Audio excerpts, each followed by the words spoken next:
You're listening to the Study Podcast with Dr. Paul Wegner.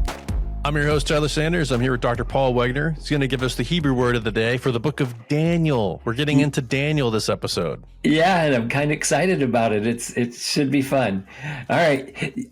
This one is an unusual Hebrew word, or it's a Hebrew word for another language. So it's the word Aramaic in Hebrew. Yeah. So, Daniel is kind of interesting. It starts off the first chapter in Hebrew, then at chapter 2 through 7, it goes into Aramaic, and then at 8 and on, it comes back from the Aramaic and goes into Hebrew. And the question is, what's going on? Why would it do that? Yeah. Well, let's first look at it. So here you can see on the PowerPoint, here's the word Aramaic, and it says, then the Chaldeans spoke to the king in Aramaic. And then from that point on, all the rest of that sentence is in Aramaic. So it's like a change from night to day. So it's really interesting. This will help you, Tyler, but I don't know how many else. But can you see that this has an aleph on the end? That means the articles are put at the end of the words instead of at the beginning, like in Hebrew. Oh. Yeah. So almost automatically you can tell that there's a change. So. Yeah, seriously. Yeah. Okay. All right. So that's what's going on. My suggestion is, and I've got this next. I'm going to show you in Psalm 2. Remember, we've talked about this, I think, before. But in Psalm 2, it has the Hebrew name or Hebrew word, my son. So it says, "I will tell you. I will surely tell of the decree of the Lord. He said to me, you are my son." And that one. And today I've begotten you. That my son is in Hebrew. But then at verse 12, it's got the Aramaic word for son, kiss the son. And so here's the Aramaic word. And so the question is, why in the middle of a psalm, have you got to change? You've got the same word, and yet one's in Hebrew and one's in Aramaic. And I think the answer is to who it's written to. In verse 7, he's talking to the king, I think. And the king is the Hebrew king, so it would fit being in Hebrew. You get down to verse 12, and he's talking to the nations to do homage to the son. So there, I think the reason it's in Aramaic is because that's who it's written to.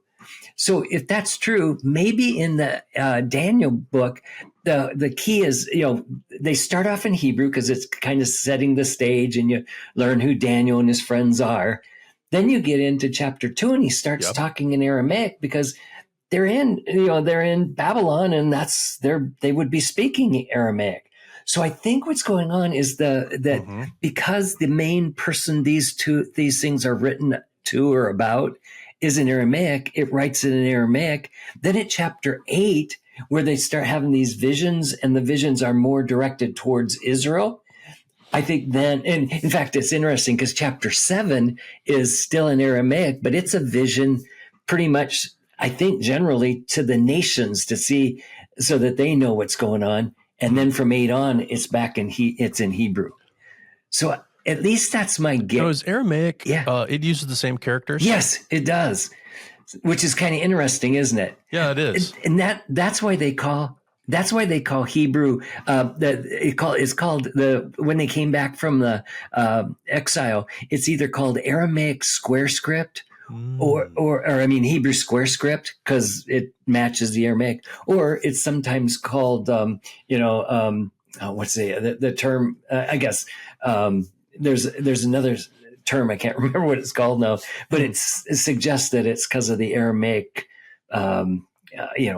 structure or the way they write them. Very interesting. So you probably know this, Tyler, but initially Hebrew was written in Paleo Hebrew. Right. And then when they came back from the exile, it's now written in square script.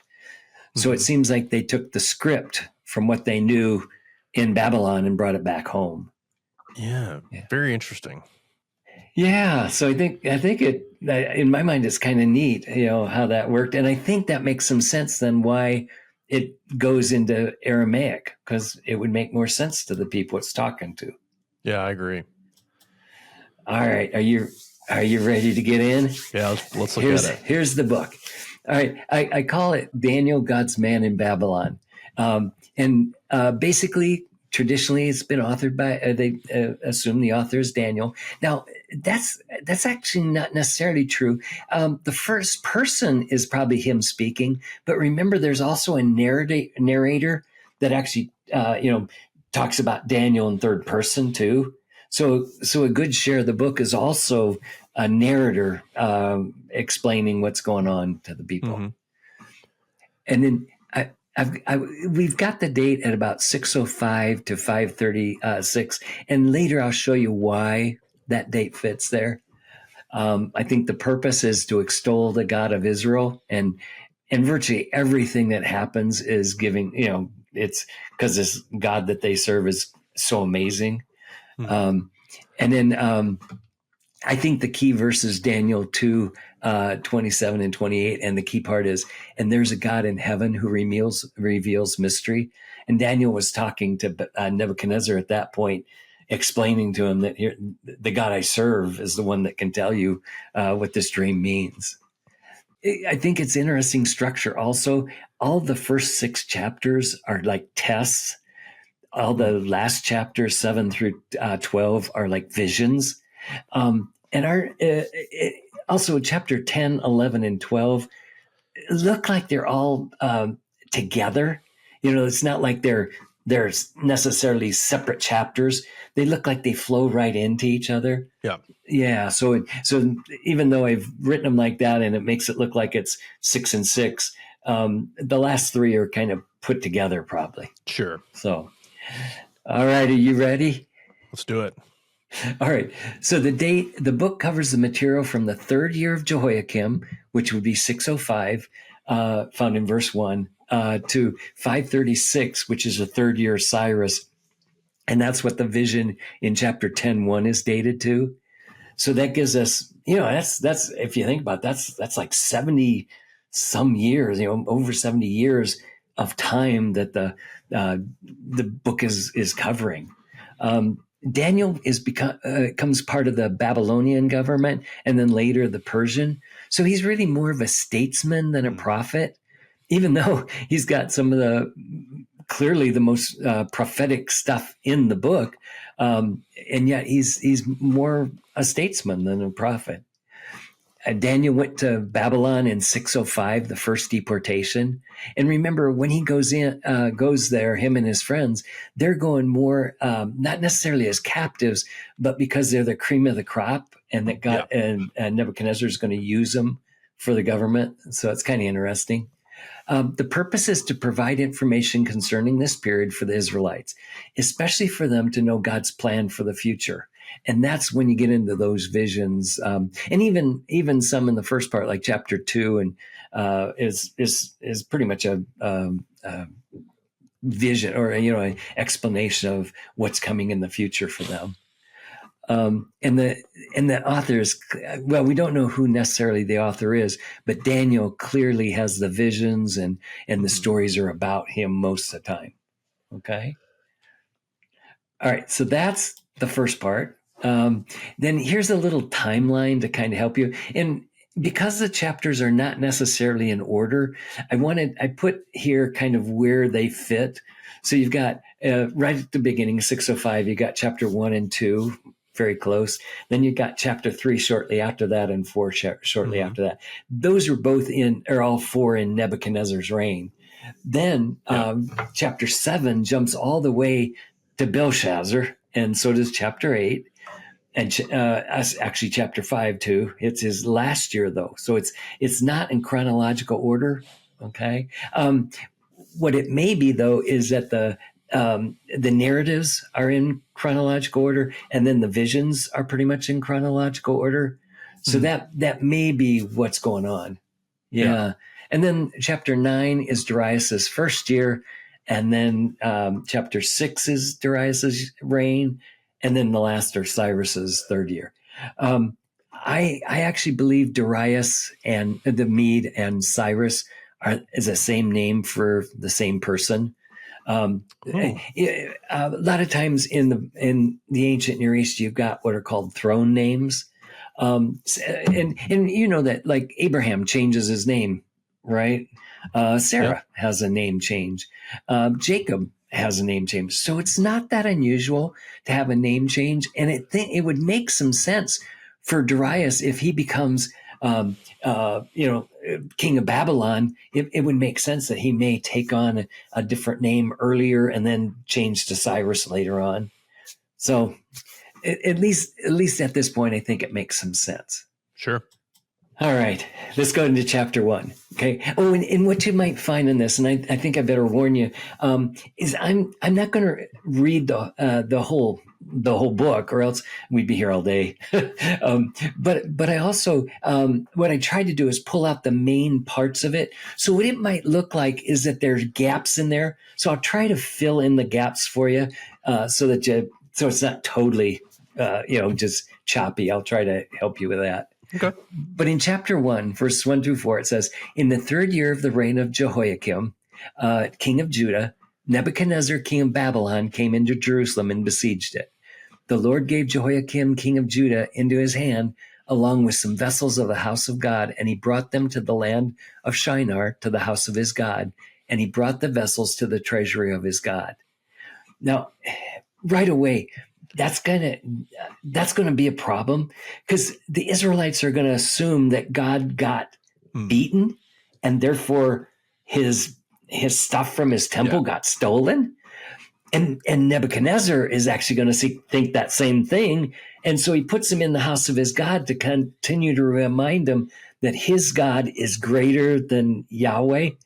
And so right off the bat, you've got this real dilemma in the book, because it's something that's not true as far as I'm concerned, but it also sends a bad message to the Israelites. They're discouraged, I'm sure, and this just compounds that.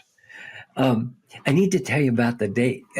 It says Jehoiakim started to reign in 609, but it says that it's the 3rd year, and I put on here that it's 605. And that sounds like it's 4 years, but that's because Israel has an accession year dating system where that whole first year is not counted as their part of their reign. It doesn't until the first new year, and then from then on it starts. So that's why here you've got what looks like a wrong way to add it, but it's because it's an accession year dating. Okay. Does that make some sense? Yeah. Okay. All right. Then the king ordered Ashpenaz, the king of the officials, to bring some of the sons of Israel, including some of the royal family and of the nobles, youths in whom there was no defect, who were good looking, showing intelligence, who had ability to serve in the king's court. And he ordered him to teach them the literature of the language of the Chaldeans. Now that makes total sense, right? So in actual fact, Daniel was like the cream of the crop. He was chosen because he had special qualities and all this. And in Daniel, Shadrach, Meshach, and Abednego are 4 of them we know, but there was also more apparently.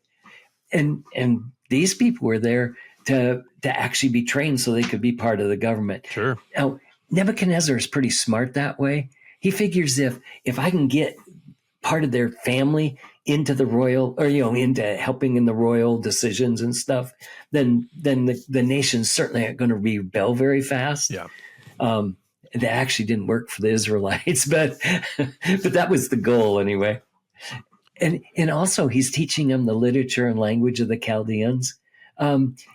Chaldeans is used in 2 different ways in the book. It can be used as a nationality. There's a group of people that from a nation that they were called the Chaldeans, and it's they settled along the southern border of Babylon, or real close to the ocean there, or the sea, and that became them. But there's also a group of wise men that are called the Chaldeans. And in chapter 2, you'll see that when he calls in the Chaldeans, he didn't call in all the nation, a nation of Chaldeans. He called in this special group who were supposed to be the wise people of Babylon. And so that's another way that term is used.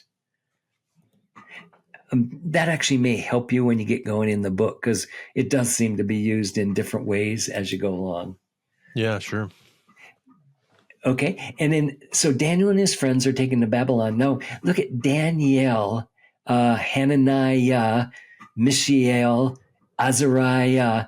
All of Mhm. those names are built off either Elohim or Yahweh, right? Yeah. Remember, we've talked about Hmm. this before, and so every one of their names say something about the God they serve, or some way on Yeah. it, like Daniel's name, God is judge, or something like that. Well, that's saying something Hmm. like, my God judges and stuff. And Hananiah, Yeah. Yahweh is gracious. Azariah, God helps, or something like that. Notice that every one of their names get changed to a name that takes that element away, and probably reminds them something of their own, the Babylonian natures, or Yeah. culture. Like Belshazzar probably Uh-huh. is from Bel, or Belet, which is the feminine form. Hmm. Um, Abednego is probably from Nabu, which is a god from Babylon. So it's interesting. Those name changes probably were intended to get them to convert over to the Babylonian culture. So, and Yeah. that makes sense. That was an easy way to constantly remind them that this is the new government they served. Yeah. Well, it's very interesting that we typically know Daniel in his Hebrew name, but the other three we Yeah. don't. We would always Uh-huh. refer to them in their Yeah. Babylonian name, you know? Yeah. Yeah. Yeah. That's interesting, isn't it? Yeah. And yeah, it's very possible that all of them continued to serve Yahweh, right? In fact, when we get to chapter 3, it's pretty clear they're Yeah. strongly serving Yahweh. So, all right. Remember Daniel in chapter 1, he refuses to eat the king's food. Um, Right.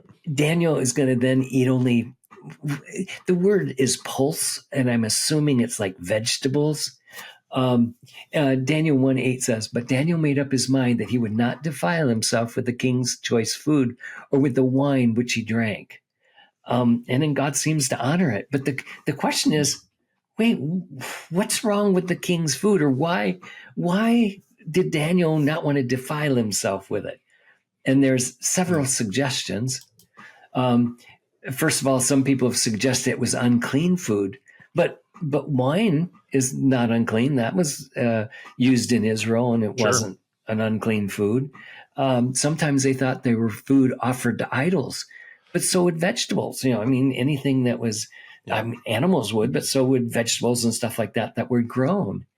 So I actually think it's number 3. I think he would not eat the luxuriant food of Babylon. And part of it was to remind him of his Jewish culture. He wasn't used to eating the finery of what a king would eat. He was more used to Yeah. eating the stuff they grow and stuff like that. So I think that's it. And so I can see why God would honor that then. So here's Daniel making a decision that he doesn't want to, even though the Babylonians want him to come into their culture, and he'll do almost everything, like change their names and all that, to get them integrated into the culture. Daniel is going to fight that as much as he can, and say, no, I don't want to do that. And even his friends apparently do the same thing. So Hmm. you can see already them making a decision not to incorporate into the nation and keep themselves separate. Right. Okay, and then that's chapter 1. Okay, so now we're going into chapter 2, and remember, we're going to have some gaps in here, but I'll try to fill them in for you. Chapter 2 is this Nebuchadnezzar has this dream, and it's about this statue. And if you remember, the Yeah. statue has a head Very of interesting. gold, and the shoulders and the arms are of silver, and the waist is of bronze, and then the legs and the feet are of well, the legs are of iron, and the feet are of iron and clay mixed together. And then there's this Hmm. big stone that comes and smashes it at its feet, and the whole thing crumbles. So that's this, and you can imagine that's going to scare Nebuchadnezzar, especially the idea of it smashing it and it all crumbling into bits. So Yeah. you can see why Nebuchadnezzar wants to know what's going on here. And back at that time, it was pretty much thought that that the gods communicated through dreams. And so now for sure, Nebuchadnezzar needs to know what this is, or how's he going to know how to respond to this God who's trying to tell him something? Yeah. So it actually is, it is kind of makes sense, and it's kind of neat. So, all right. So here, let's start at chapter 2 and verse 3. The king said to them, I had a dream, and my spirit is anxious to understand the dream. Then the Chaldeans spoke to the king in Aramaic, O king, live forever. See, that's that verse 4, where it says he spoke to him in Aramaic. That's where it changes. Yeah. O king, live forever. Tell the dream to your servants, and we will declare the interpretation. The king replied to the Chaldeans, the command to me is firm. If you do not make known to me the dream and its interpretation, you will be torn limb from limb, and your houses will become a rubbish heap. You can see Nebuchadnezzar's making it pretty serious if they aren't able to do this. Apparently, what was normal is that the people would tell them the dream, and then the Chaldeans would interpret it for them.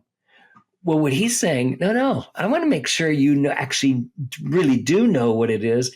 Tell me the dream and its interpretation. Well, they've just never had that happen before. And you can imagine how scared they are. But if they get the wrong dream and it's not the dream that Nebuchadnezzar had, that they're going to be torn apart. So their lives are in danger here, and it makes sense why they're scared. Okay, a few verses later it says, and the Chaldeans answered the king and said, there's not a man on earth who could declare the matter to the king, inasmuch as no great king or ruler has ever asked anything like this of a magician, conjurer, or Chaldean. And I can understand what's going on there. I bet that's right. Most of these guys, in Babylon, they've got these whole books and tablets that we've uncovered they're called dream interpretations and stuff like that. So they can go back to the books or to the tablets and find out if there's a certain dream, what it's supposed to mean. Well, but nobody's ever demanded them to tell them the dream and the interpretation. So they're in a quandary. All right. So remember the story. The only one that can do it is Daniel, and he's even afraid at first. Yeah. My understanding is that Daniel at this point is not among the Chaldeans and the wise men yet. He's being trained, but it sounds like he's still in that period of the training period, so he's not brought in. But he's like, well, otherwise they're all going to be killed. So Daniel says, well, give me some time and see if I can figure it out. And sure enough, God gave him a dream that night. Then here's what it says in verse 28. However, there's a God in heaven who reveals mysteries, and he's made it known to King Nebuchadnezzar what will take place in the latter days. This is your dream and the visions of your mind while you are on your bed. Inasmuch as, and now this went down a little, he explains the vision, and then now he's going to give its interpretation. So he told him what the dream was, and so that Nebuchadnezzar knew he had got this message from God, and that he could trust it. All right. Now, verse 45, inasmuch as you saw that a stone was cut out of the mountain without hands, and that crushed the iron, the bronze, the clay, the silver, and the gold, the great God has made known to the king what will take place in the future. So the dream is true, and its interpretation is trustworthy. Then King Nebuchadnezzar fell on his face and did homage to Daniel, and gave orders to present to him an offering and fragrant incense. The king answered Daniel and said, surely your God is a God of gods, and a Lord of kings, and revealer of mysteries, since you have been able to reveal this mystery. So he was stunned. None of the other people could do it. And in fact, their response even makes Daniel even greater. No man on earth can do this, but now Daniel can. Notice also, it almost makes it sound like they're worshiping Daniel when it says, and he brought him, and he presented offerings and fragrant incense. But then the next verse immediately says, surely your God is a God of gods and Lord of lords. So he must have done that in order to honor the God that's behind Daniel, not Daniel himself. Yeah. And Daniel's never taken credit for it. So that makes perfect sense. Yeah. Okay, that's chapter 2. So by the time we've got Daniel coming into Babylon, and now he's like going to be like second in command, right?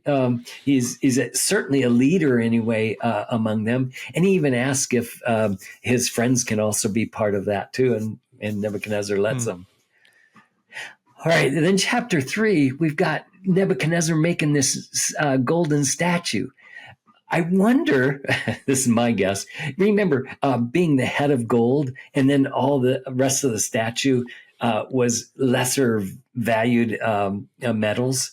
So I wonder if Nebuchadnezzar kind of gets kind of boastful and thinking, oh, I'm the head of gold, huh? Let's make a statue of solid, or I don't think it was solid gold, but is certainly going to have an awful lot of gold in it. Yeah.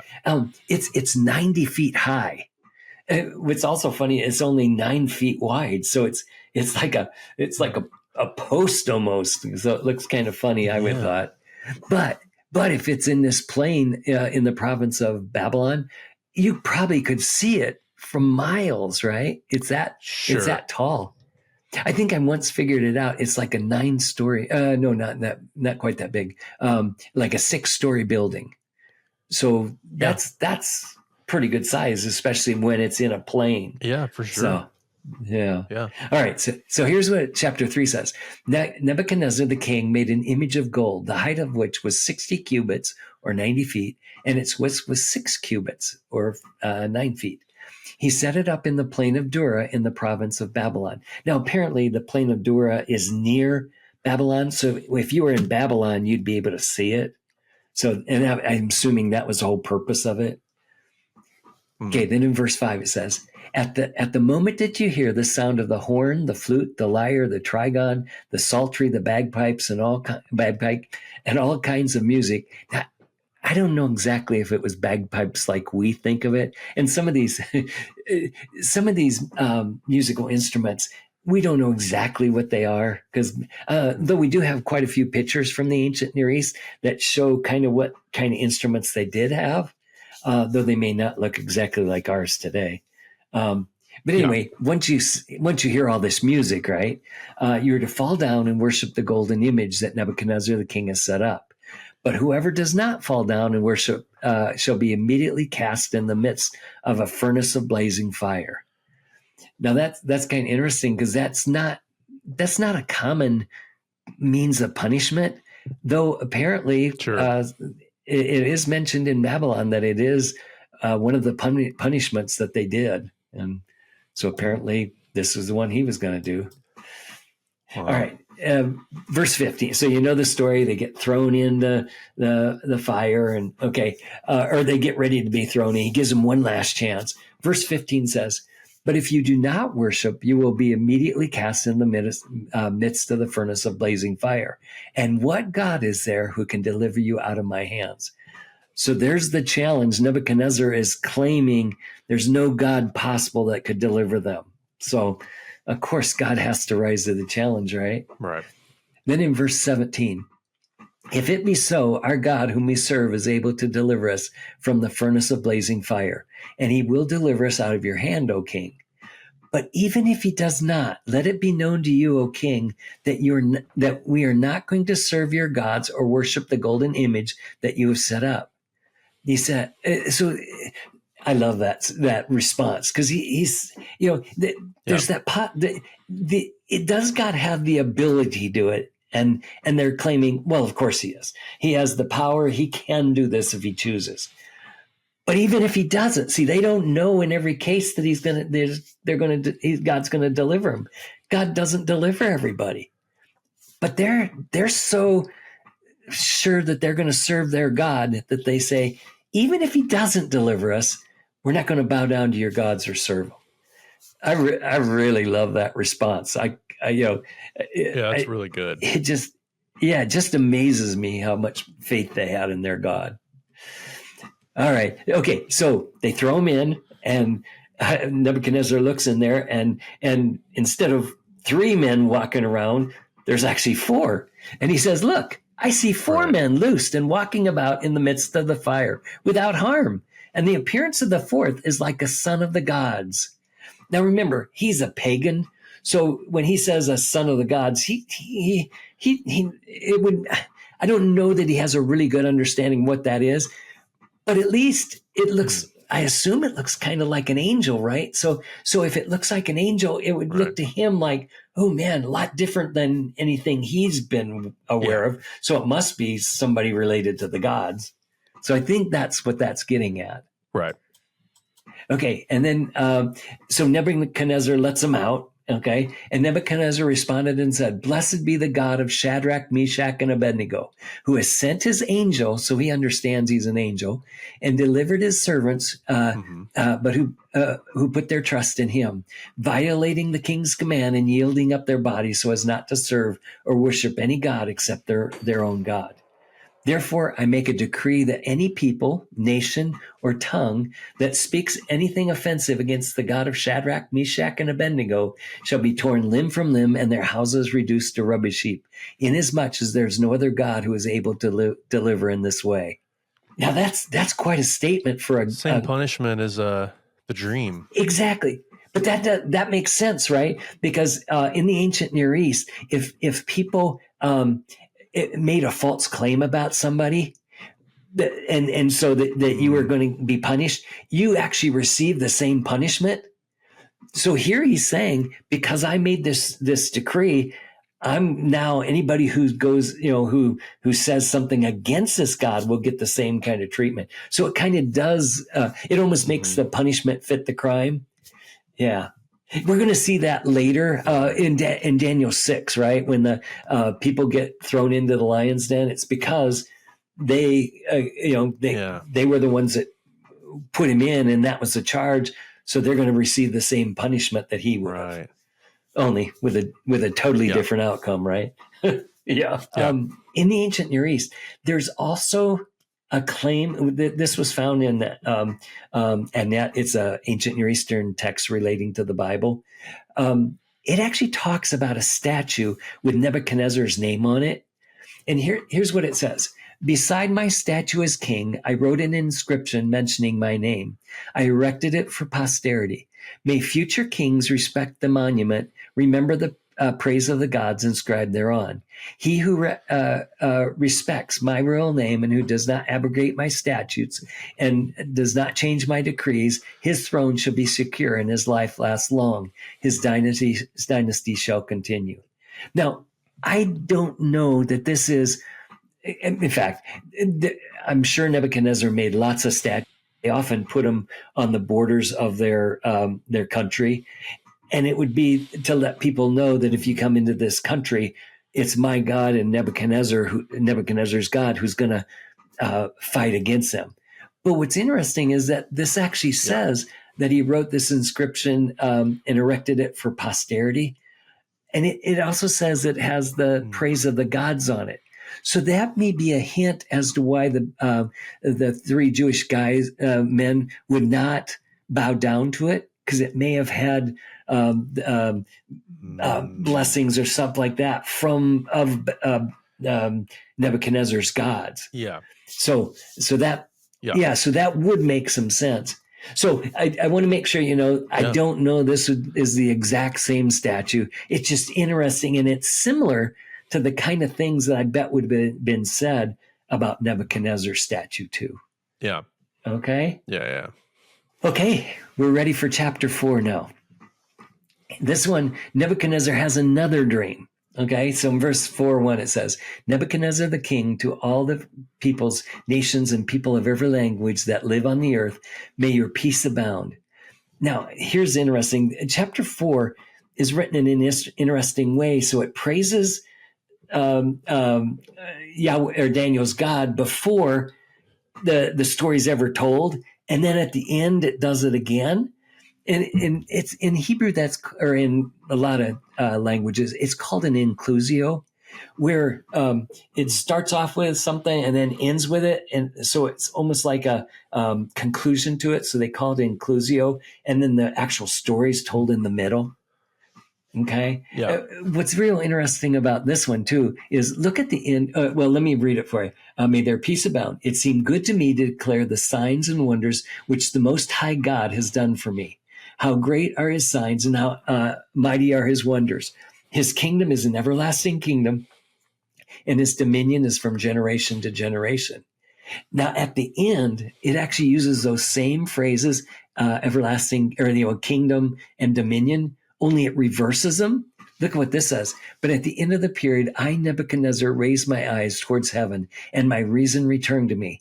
And I blessed the Most High and praised and honored him who lives forever. His dominion is an everlasting dominion, and his kingdom endures from generation to generation. So it's flipped the words, but it says the same thing about those words. So I'm real convinced that this is intended to be an inclusio, because by matching the words even.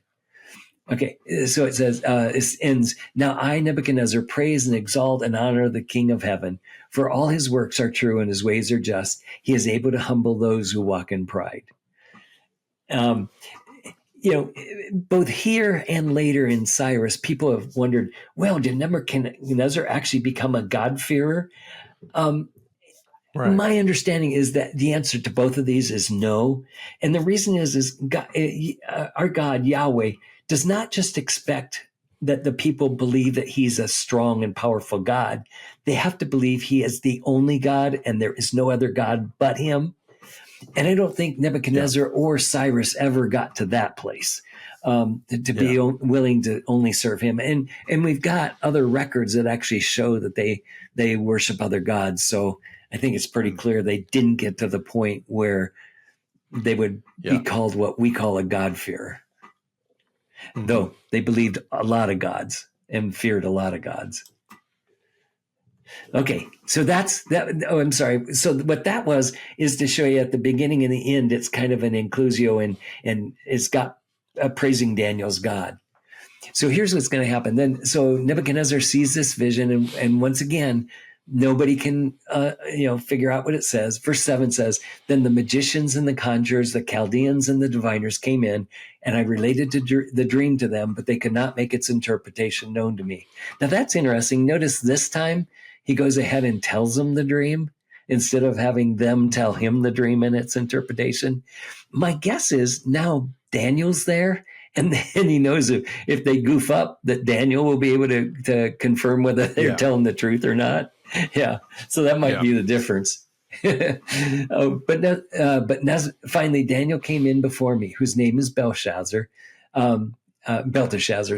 according to the name of my God. And so that was intentional, right? In whom is the spirit of the holy gods. And I related the dream to him, saying, and then it goes and explains the dream. Okay, then in verse 16, it says, let his mind be, so Daniel is now going to explain the dream. He says, let his mind, is talking about Nebuchadnezzar, be changed from that of a man, and let a beast's mind be given to him, and let 7 periods of time pass over him. Then Daniel, whose name is Belteshazzar, was appalled for a while, for his thoughts alarmed him.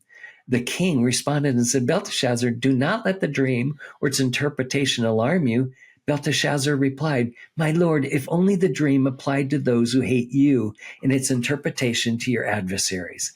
So he's basically saying, if only this was for somebody else that was going against you and not you, that'd be better, because this is a bad dream, and it's very negative. Then later on, so at that point it goes on, and then verse 29 says, 12 months later, when he, Nebuchadnezzar, was walking around the roof of the royal palace of Babylon, the king reflected and said, is this not Babylon the Great, which I myself have built as a royal residence by the might of my power for the glory of my majesty? Now, part of that is understandable, because apparently at that point, Babylon was supposed to be, the hanging garden of Babylon was supposed to be one of the 7 wonders of the ancient world. And my understanding is that Babylon, not only was really big, but also was very, amazing, gardens and everything and it is beautiful. So it would make sense for him to be proud of that, but it's going too far. Verse 31 says, while the word was still in the king's mouth, a voice from heaven saying, King Nebuchadnezzar, to you it is decreed, sovereignty has been removed from you, and you will be driven away from mankind, and your dwelling place will be with the beasts of the field. You will be given grass to eat like cattle, and 7 periods of time will pass over you until you recognize that the Most High is ruler over the land or the realm of mankind and bestows it on whomever he wishes. And at that point, Nebuchadnezzar then, his mind is taken away and he's given the mind of an animal. Right. And apparently he eats, the grass, and his claws, his fingernails get really big like bird's claws. His hair and beard is like bird's feathers. and then you had those verses that, remember, so after 7 years, his mind returns to him and he praises God, and everything goes back to normal, which is really interesting. In Nebuchadnezzar's history, there is a gap in the history books, and they have annals, they call them, and they record what happens the various years. And towards the end of his reign, there's very little written about it, which surprises most of us, but at least we know that probably that's what was going on in his reign. And for quite a long time, he's apart from from what kings normally do. So, Right. So that chapter 4 is quite amazing. Now, it's got to make you ask, why did God give Nebuchadnezzar such amazing dreams? Why did he give him such amazing revelation? What was different about him? Right? I mean, you got to ask that, right? My response is, well, remember, Nebuchadnezzar and Babylon were the ones that took his people into captivity. And because Nebuchadnezzar would have thought his gods were more powerful than the Israelite gods, God makes sure that he does not think that. And it makes it real clear. So if you've got a nation that took his people into captivity and keep having these kings praise God for how great he is and all that, I think that would pretty much undo any embarrassment to the Israelites. So I think it's an encouragement to them, but also a reminder to Nebuchadnezzar that he's not the all-powerful God. Even though Yahweh let him take his people into captivity, it's not because he was weak or couldn't handle it. Yeah. So in my mind, it makes a lot of sense that this happened. The next king that's going to get quite a few visions and stuff like that, or messages from God, is Belshazzar, which again makes some sense because this is at the end now of the captivity, and right before they get a chance to leave, he's making sure they know that this Yahweh is a powerful God. Yeah.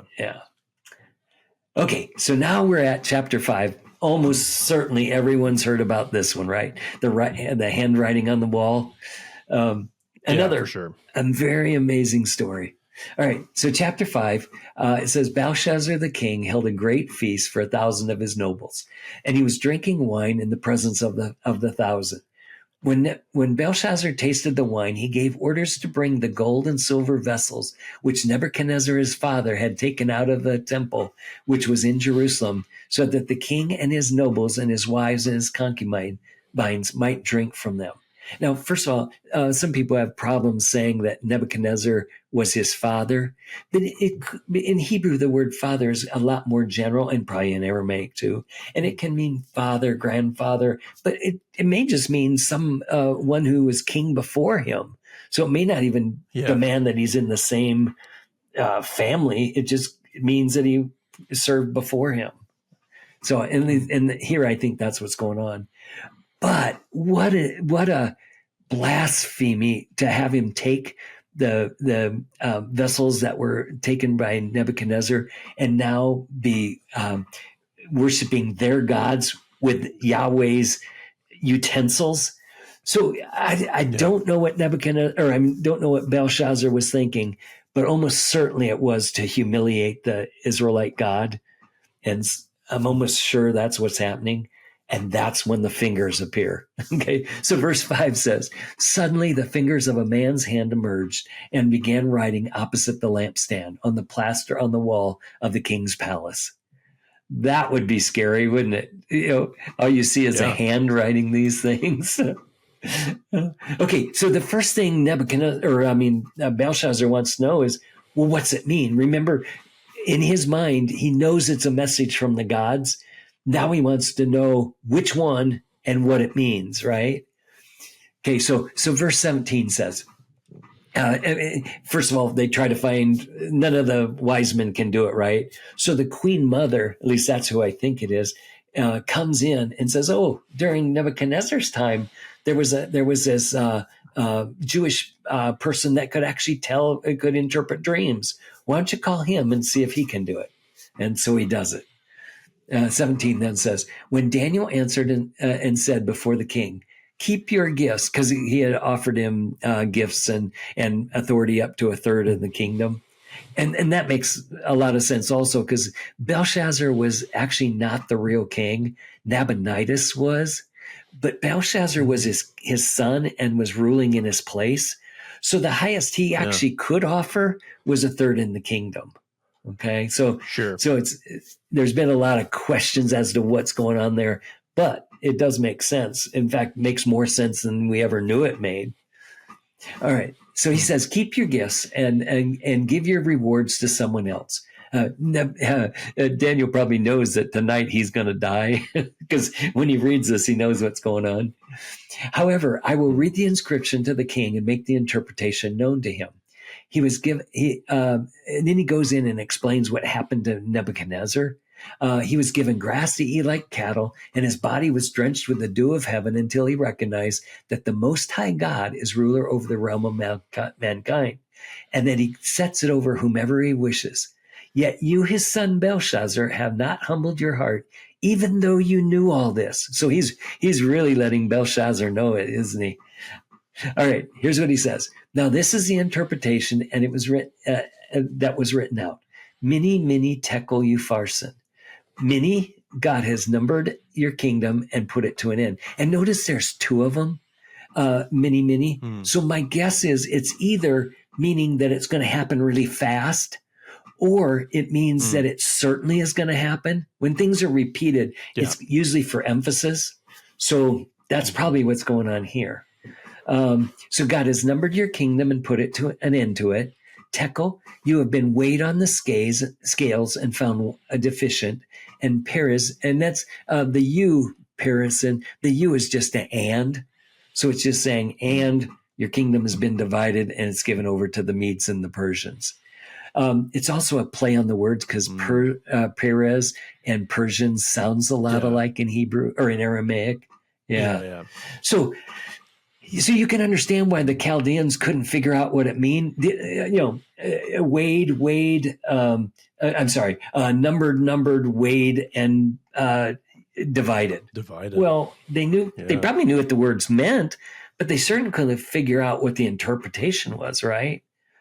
So I think that's why some people said, well, it wasn't in the Aramaic language. Well, as far as we can tell, it was in the Aramaic language. And Daniel didn't have any problem reading it. And when he records it, he certainly records it in Aramaic. So I assume that it's just that they had no idea of what it meant. Yeah. All right. Okay. So that's chapter 5. All right. At the very last verse of chapter 5, let me just read it to you. It says, so Darius the Mede received the kingdom at about the age of 62. And in verse 30 says, that same night, Belshazzar, the Chaldean king, was slain. And then Darius the Mede. There's no clear explanation of who Darius the Mede is, but the timing is perfect. I mean, we know that the Babylonians were destroyed on one night, and it was by the Persians, and that Cyrus was the one that was head of the Persians. So, I mean, it makes perfect sense that it could be Cyrus. But here are there's several. I think there's like 6 different possibilities, but the 2 top are these ones, I think. And one other place in chapter 9, it also talks about Darius the Mede. Okay, so it gives a little more information there.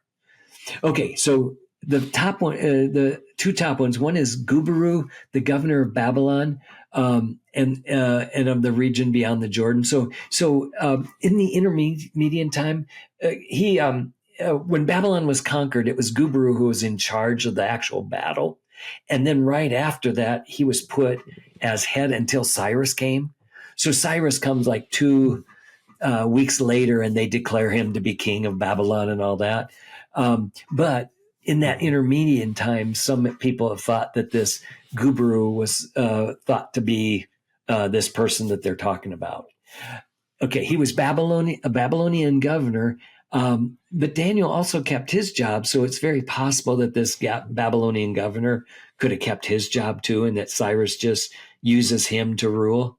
But there's no evidence that he was ever Median, that he was ever called Darius the Mede, or that he was about 60 years old. So all the at least several of the things that we know about this Darius, Gubaru doesn't fit him really, or at least we don't know if he fits him very well.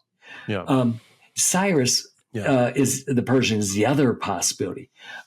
We know that he had Median relatives because he actually grew up as well. He actually was one of the daughters that was married into the Median Empire, and so his background could have been Median from Media. So we do know that, and Cyrus clearly conquered the Babylonian Empire. We know that. That's clear. Yeah. And then he was called King of the Medes. We do know that he's taken that title. And we know he's about 65 or 62 years of age when he became king. So that fits him real well. We do not know if he's ever called Darius the Mede or the son of Ahasuerus. That's in chapter 9:1. That was named up as that was said.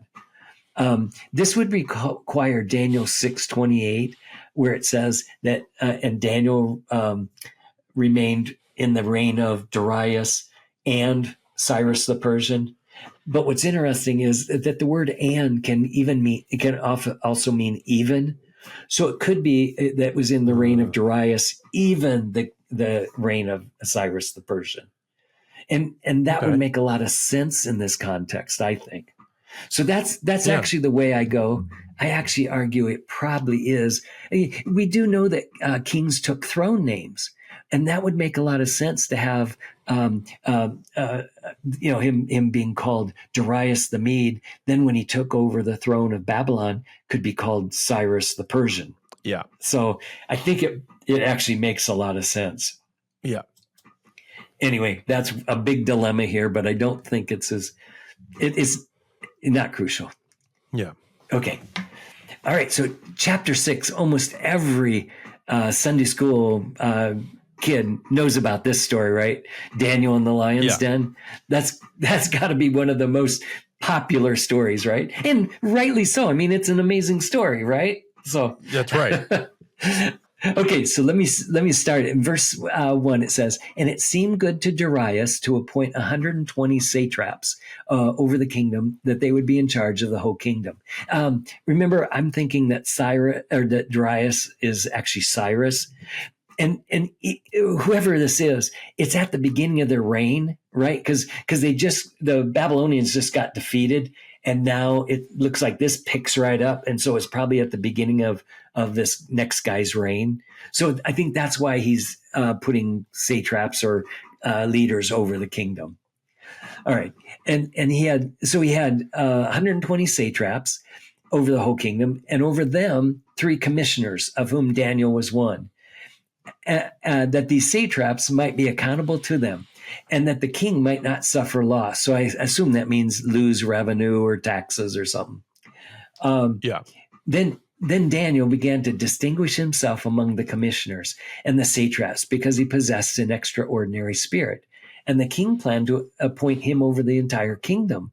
When it says he has an extraordinary spirit, we already know that they mention he has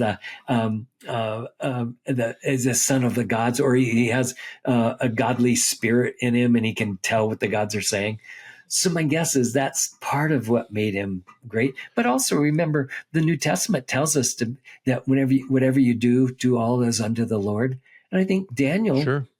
did his leading as unto the Lord. And I think that's what's going on. Yeah. All right. And the king planned to appoint him over the entire kingdom. So you can imagine everybody's jealous of him, right?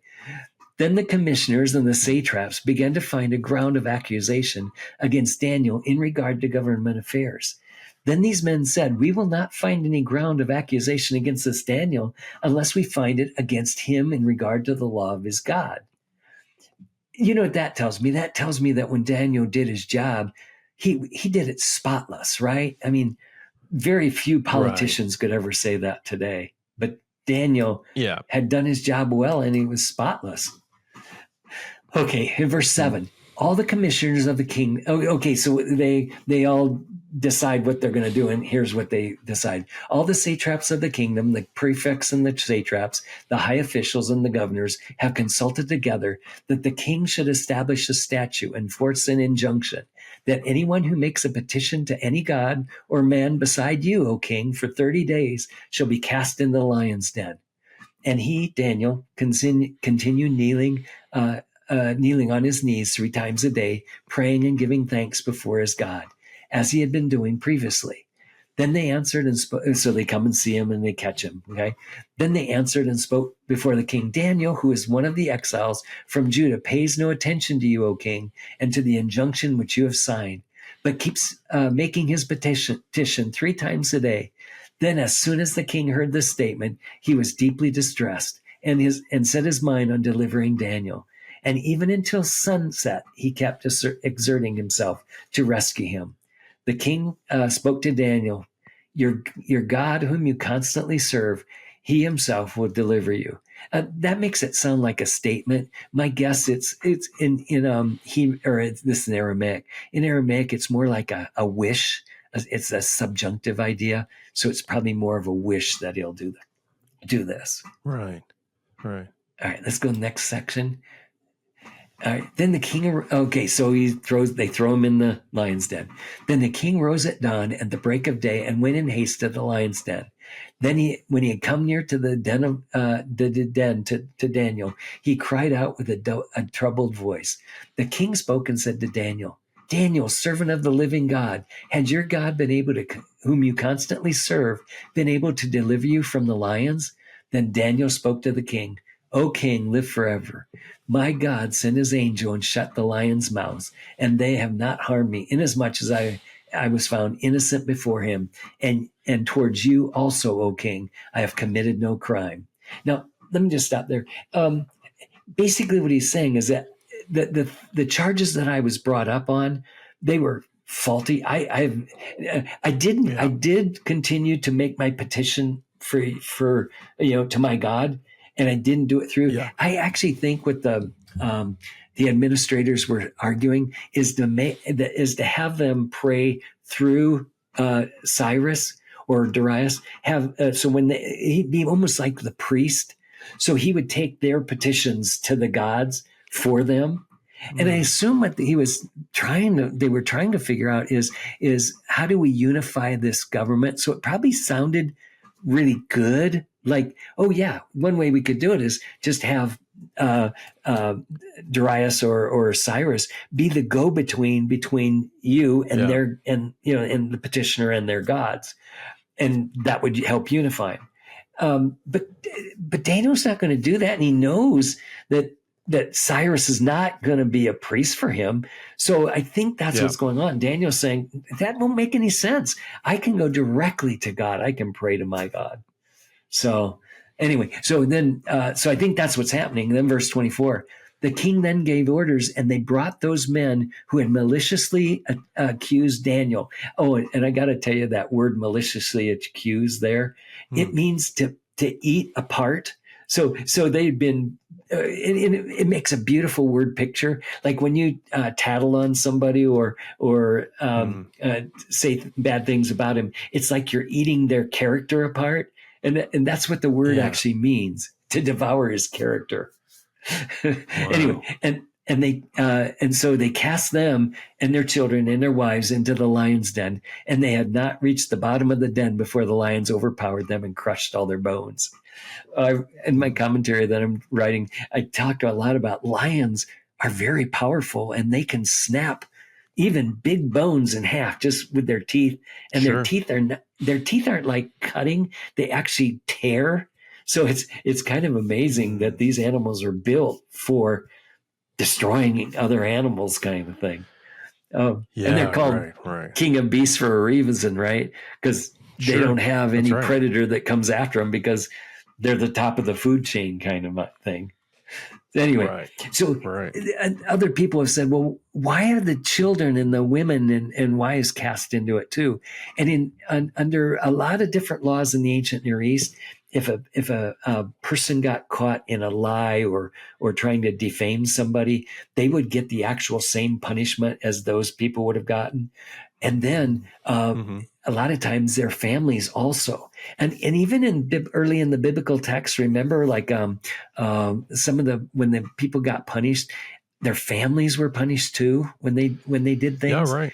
And I think that happened at the beginning, because when the Israelites were so close together, um, um, the guy that stole the money at AI, remember the thing that was going on there, and Achan, when he stole it, and it was them and his family got destroyed, and I think it's because that when they lived in such close proximity, almost certainly if one person did it, everybody would know about it.